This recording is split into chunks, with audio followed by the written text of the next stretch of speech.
dia buat tak layan je, ngajar betul. Malik bin Dinar tak macam tu, tuan-tuan. Malik bin Dinar dia buat apa? Dia kata, ia adalah kebebasan engkau, tapi dia adalah penyiksaan buat aku. Sebab aku tidak akan menjual agamaku dan iman aku kerana untuk mendapatkan buah tin. Demi Allah, aku takkan makan buah tin sampai hari kiamat. Oh, tu dia. Sebab apa? Tuan-tuan faham tak cerita ni? Menunjukkan bahawa tadi mula-mula orang tak layan dia sebab dia orang tak kenal. So orang layan dia sebab orang kenal dia sebagai ulama. Dia tak nak orang layan dia special sebab dia alim. Bagi dia itu satu pencerobohan kepada ilmu agama. Tuan-tuan cuba tengok. Saya pun kena ni, tuan-tuan. Ulama-ulama kita, apa kau tak hormat aku? Aku masuk masjid ni cium tangan lah sikit. Bagilah kereta besar sikit bawa aku, come on. Tak kenal ke aku siapa? Ya Allah, tuan-tuan, kena butir kat kepala saya, sebutir kat mana-mana ustaz, tuan-tuan, patutnya. Dan ini namanya talbis iblis. Talbis iblis yang mengabui mata orang alim, mata orang yang ada pangkat. Jadi kita diterima. Malik bin Dinar nak dia diterima dengan sebab yang tulen, iaitulah dia kasut tolonglah bagi sedekah habis.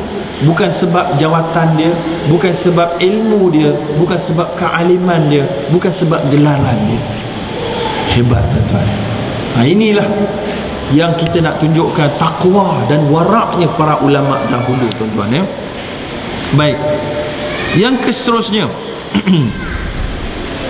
dalam kita mencari rezeki, jangan sesekali kita melakukan syirik kepada Allah. Ni ke berapa? Tak ingat dah. Saya pun tak ada nota sebenarnya. Ni nota benda lain. Yang keenam, jangan syirik. Syirik ni contoh macam mana? Yang syirik ataupun khurafat, ataupun yang boleh membawa kepada dosa besar. Contoh, baru-baru ni kawan saya ada bawa dekat dalam Facebook satu gambar syarikat ni, dia jual apa nama dia? Dia jual, adalah satu barang makanan tu. Lalu dia pun buat dalam iklan dekat banner dia, Allah kata laku, Muhammad kata apa dia? Allah kata laku, Muhammad kata, lupa dah saya. Habis. Allah kata laku, Muhammad kata habis. Lagi tu Jibril kata Masya Allah. Jadi itulah. Dia jadikan itu sebagai kata azimat untuk mendapat apa nama tu? Rezeki. Oh, ini besar dosa, tuan-tuan. Mendustakan kalam Nabi. Nabi kata, man kadzaba alayya muta'ammidan falyatabawa maq'adahu minan nar. Barang siapa yang melakukan penipuan ke atas aku tak cakap, dia kata aku cakap, sedia tempat dalam neraka. Ini bukan kata Nabi kata. Nabi kata apa tadi? Nabi kata habis. Mana Nabi kata habis kat kau punya barang? Tak ada. Lebih teruk daripada tu, Allah kata laku, dia kata. Maknanya ayat Quran. Ini besar dosa, tuan-tuan. Pendustaan kepada Nabi Muhammad dan kepada Allah.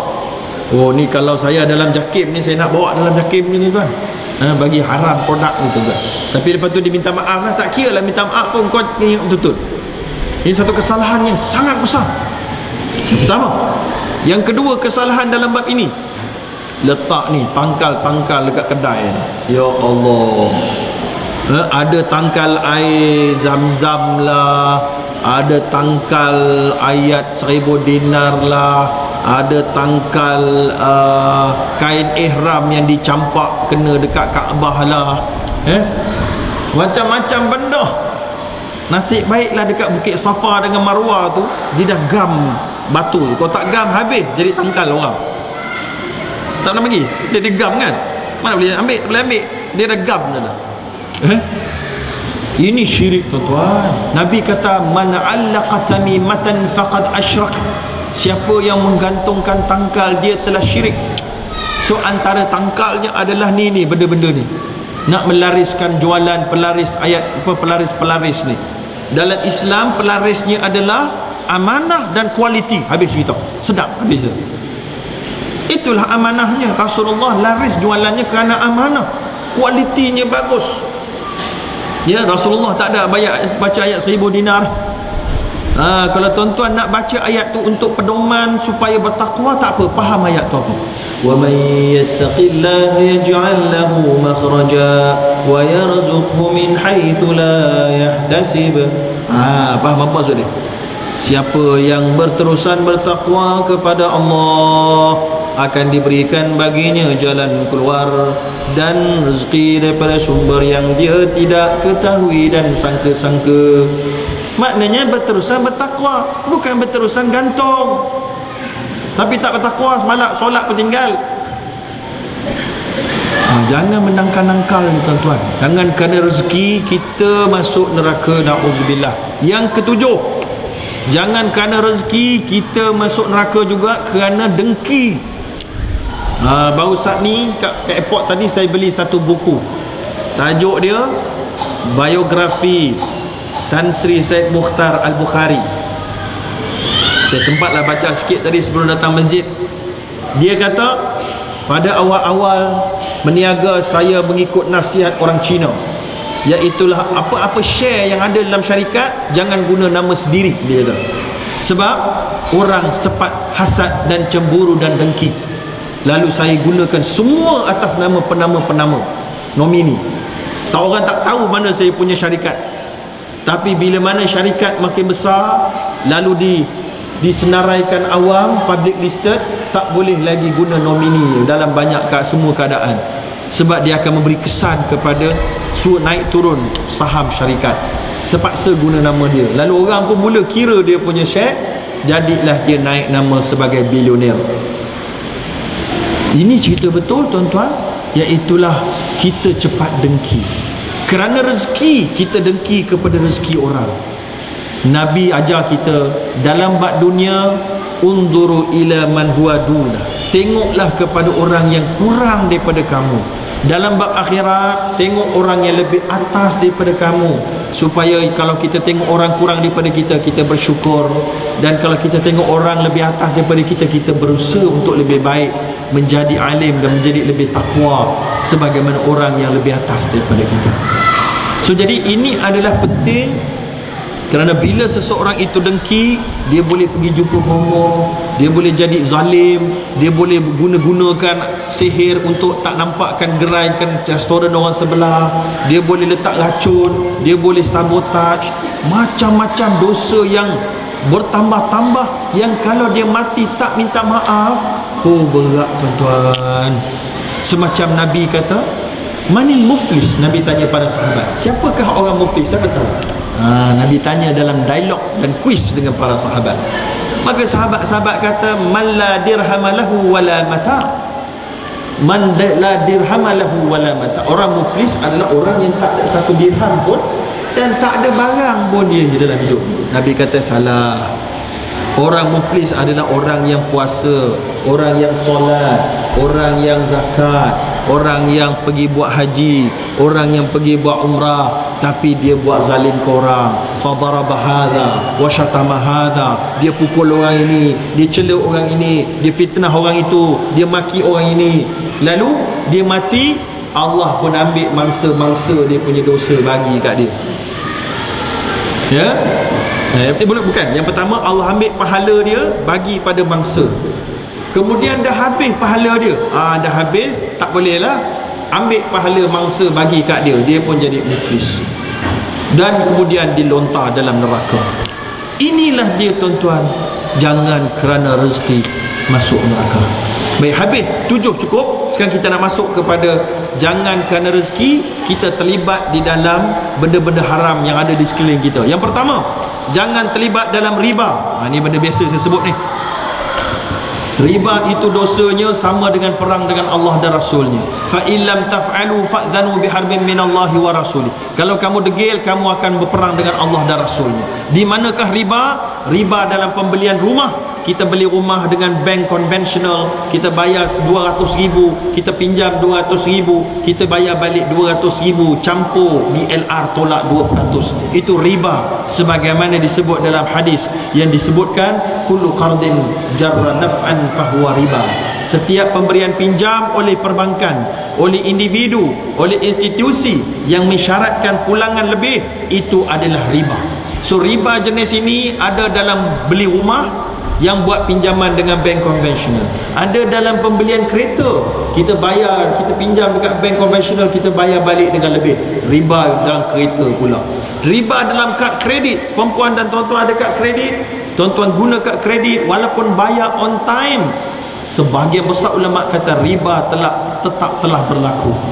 Ya, tuan-tuan simpan duit dalam akaun mana? Kalau simpan dalam akaun bank konvensional, riba juga sekali lagi, sebab bank itu meminjam duit daripada tuan-tuan, dia pulang balik dengan interest. Sama ada tuan-tuan ambil atau tidak ambil, tetap riba, kerana duit kita yang terkumpul digunakan untuk beri pinjaman riba kepada orang lain. Ini dia tuan-tuan.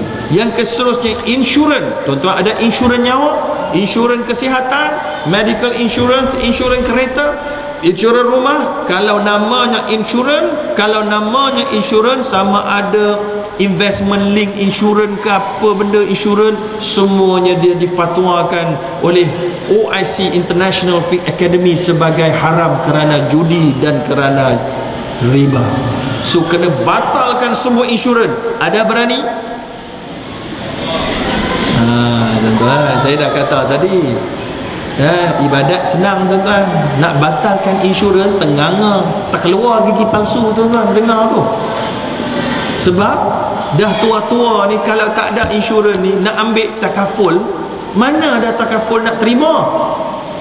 Dah ada penyakit kritikal, baru nak pergi ambil takaful, tak ada takaful nak terima. Saya ambil ni doktor masa saya muda-muda, sihat walafiat. Sekarang ni dah sakit, macam mana doktor suruh perlu cancel? Dah 12 tahun, 20 tahun saya bayar, tiba-tiba nak cancel, rugilah doktor. Nampak? Rugi ke tak rugi macam ni tuan-tuan. Saya sebut kat TV ni, saya sebut sini pula. Mungkin tuan-tuan tak tengok. Kalau tuan-tuan nak pergi Kuala Lumpur ikut highway ni, tuan-tuan katalah penat, nak solat, nak makan, berhenti dekat R&R, solat, makan dengan anak-anak, dengan anak isteri, lepas tu naik kenderaan balik, jalan terus. Dah jalan dalam 10 minit berlepas daripada R&R, tengok-tengok anak bongsu tuan-tuan tak ada dalam kereta. Ya Allah, tertinggal dekat R&R di dalam tandas tadi. Ingatkan ada, dia kecil sangat, comel, senyap, tak dengar. So tuan-tuan pun kata tak ada. Apa nama tu adik tak ada tak apa, biarlah dia tidur situ dululah, nanti tahun depan kita datang ambil lah. Ada tak macam tu? Ada. Ada ke orang yang waras, biarlah anak kita itu, bagilah dia beribu, kan ibu-ibu angkat penjual tu. Adalah orang jaga dia, nanti kita rehat lah, jangan risau. Ada? Tak waras tu kan? Jadi apa yang akan kita buat? Kalau tuan-tuan, apa yang tuan-tuan buat? Pusing balik? Mana boleh pusing? Highway pusing balik, langgar orang. Exit lagi 45 km. Pecut laju lah. AES kena tau, speed track. Dia nak keluar tol kena bayar, lepas tu masuk balik kena bayar lagi, lepas tu nak pusing balik, kena bayar lagi. Dan sampai-sampai tu tak pasti dia ada kot, dah kena culik dah. Na'udzubillah. Dah kena culik kot, tak payahlah yang kita tinggal je, bagi je lah dia kerja kat Thailand tu, tak apa. Ada mesti pusing ke? Sebab apa kita mesti pusing? Sebab kita waras dan yakin dan sayangkan anak kita, dan tahu tanggungjawab kita sebagai bapa. Tapi kita tak tahu ke tanggungjawab kita sebagai hamba Allah, yang bila mana kita tersilap dalam membuat transaksi kewangan, kita kena U-turn at whatever cost. Sekarang kita pusing walaupun kosnya tinggi, petrolnya kena bayar, tolnya kena bayar, masa lagi, sakit hati pun juga, bimbang pun juga, kita tetap pusing. Tapi bila kita dah terjebak dalam satu skim cepat kaya yang diharamkan, kita tak mau pusing. Kita dah terlibat dalam